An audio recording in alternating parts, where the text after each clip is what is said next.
I want to give special thanks to my Patreon and channel supporters that make these videos possible. It's them that provide the funds for me to travel to museums, and without them, this content would not exist. Hello everybody and welcome back to Military Aviation History. I am your host Bismarck, and today I am in the Flugwerft Schleißheim, part of the Deutsche Museum in Munich, looking at an iconic aircraft from World War II. The Bf 109 is perhaps the most well-known German aircraft of all time. Introduced into the late 1930s, it went where the Germans went, and it would become a symbol of the very sort of aggressive expansion of the armed forces, the later conflict, but also perfectly encapsulates the essence of a fighter aircraft. World War II brought many different iconic aircraft, but whether we like it or not, just like with the German Tiger tank, the Messerschmitt has become a category in itself, and I don't say this lightly. Personally, I adore planes of all shapes and sizes, but having done this job for a little while now, I have noticed a tendency throughout this time, whether it's in the literature or in popular memory, to return to a singular entity. And this is, when it comes to World War II warbirds, the omnipresent status of the 109. It is almost as if there are planes and then there is the Messerschmitt. So before we have a look inside of this one, let's go over its history.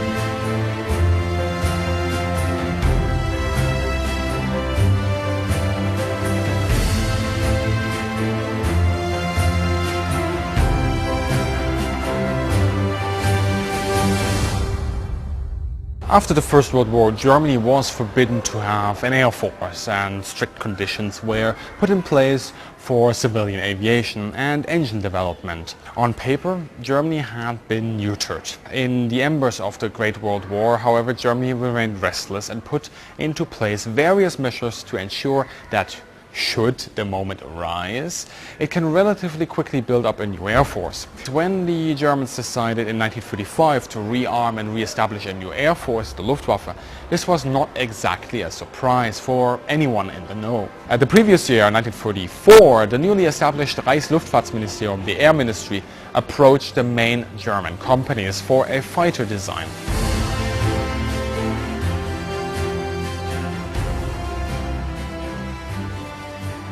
The first prototype of what would be the Bf 109 was drawn up relatively quickly. The construction finished in May 1935, and there are two interesting features of this aircraft that are often overlooked. First off, the plans did foresee an installation of a central mounted 20mm cannon firing through the propeller hub, mirroring essentially the later variants from the F model upwards. No suitable cannon, however, was available, so the plans were shelved. Second, the plane is equipped with a British engine, the Rolls-Royce Kestrel. Ironically, the Heinkel company, developing a competitor to the Bf 109, made sure this deal was possible. The engine is not the final power plant, of course, but it does enable Messerschmitt to test the machine and work out the kinks, and this is thus a contributing factor for making sure that the machine actually gets ready for the trial flights versus the competition. The Bf 109 V2 squares off against the Heinkel HE-112, the Arado R80 and the Focke-Wulf FW-159. The latter two don't make it, but the Heinkel aircraft is a fierce opponent. Both aircraft align closely with the desires of the Air Ministry. They are fast, have good characteristics in dive and climb, are maneuverable, and are relatively easy to produce. V2 doesn't survive for long, so V3 steps in. This is also the first machine to receive weaponry, and it also receives radio equipment, which is a novelty at the time. To test both the 109 and the Heinkel 112, Germany decided to send a good number of each to Spain to take part in the Spanish Civil War. In Spain, the Bf 109 goes through highs and lows. There are still troubles with the machine, of course, the weaponry, the power plant and the radios, but it does show itself to be a substantial improvement from the older biplanes the Germans were using at the time, and it fares really well against the Soviet I-16. The so-called A and B series were still equipped with the liquid-cooled Jumo 210 with a maximum output of 680 horsepower. At this point, the 109 uses 2, sometimes 3 machine guns of a 7.92 millimeter caliber. This was standards a few years before, but newer machines have substantially more. The I-16, for example, sits at 4 machine guns, and in Britain the Hurricane and Spitfire start rolling out with 8. Because there is still no way to reliably install a 20 millimeter cannon in a central position, experiments are conducted with wing-mounted machine guns, and later cannons, of course, of the 20 millimeter caliber, the MGFF being chosen, although these did not roll out until 1938. Coming to the E-model then, the aircraft finally reaches maturity. The standard fuel-injected DB601A engine production has kicked off and provides a maximum 1,100 horsepower to the aircraft. This is a perceivable increase in power from the barely 700 horsepower of the Jumo, so the aircraft also needs to go through substantial changes to accommodate the new power plant. The aircraft also saw a complete rework of the liquid cooling, engine cooling, which now ran via the wing-mounted radiators. The gear also had to be strengthened to reliably hold the extra 450 kilograms, and the fuel tank was enlarged to accommodate 400 liters due to the higher demands of the DB601. While attempts were made to once again accommodate an engine-mounted 20 millimeter cannon here, the internal layout changes did not allow for this at this time. Based on these changes then, the Bf 109E1 is adopted into the Luftwaffe in 1938. Let's quickly go over the design and essentially the specifications here. The aircraft is 8.8 meters in length, it spans 9.9 meters and it stands at 2.6 meters. It is powered by the Daimler-Benz 601 engine, powering it with 1,100 horsepower. That allows it to go to 570 kilometers an hour. Empty weight is roughly 1,900 kilograms and loaded goes up all the way to 2,600 kilograms. Now the aircraft has a mixed armament. There are 2 MG-17s, these are 7.92 millimeters in caliber, mounted on top of the engine cowling.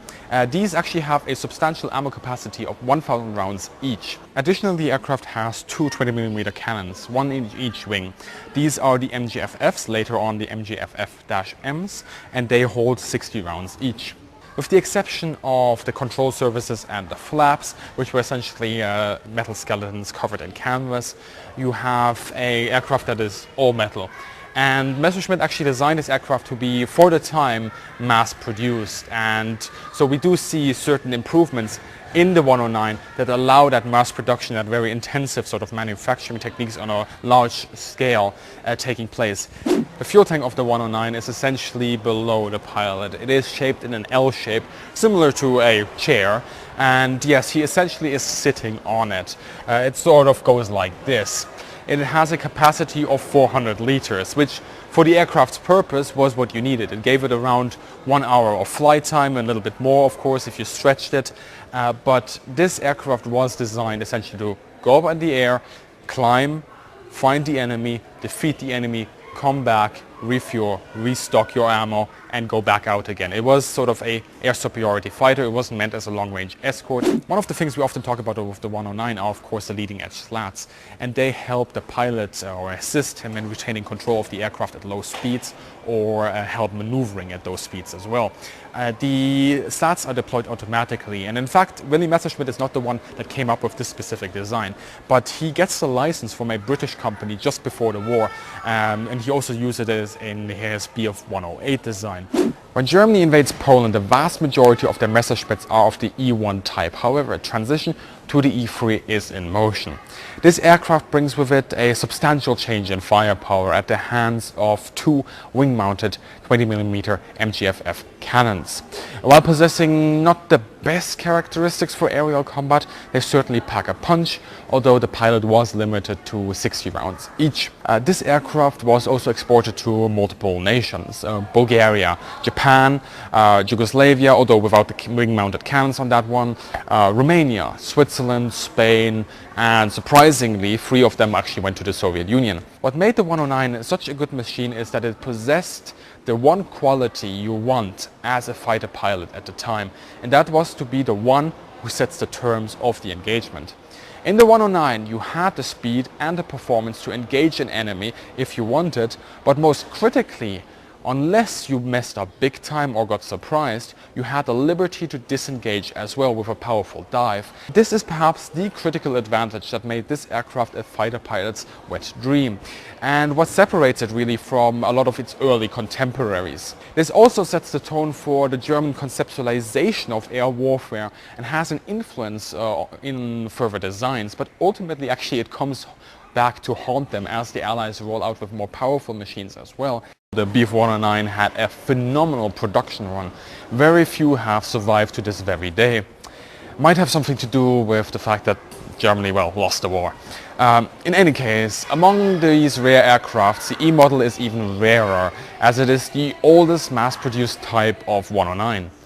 The one we have here is, well, its historic value is not easily described. We know it was built in 1938, so it is one of the first E3s to actually have been produced. And it was one of 45 E1s and E3s that were sent to Spain between 38 and 39. After the Legion left, the machines were retained. Payment was given in the form of mining rights that Germany got from Spain.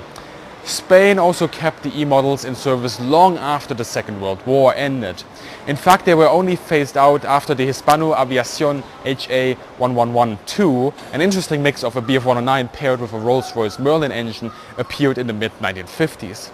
There is relatively little known about the service life of this particular aircraft, although the running gag here in the museum is that about half of the Condor Legion has been built into this one to keep it flying.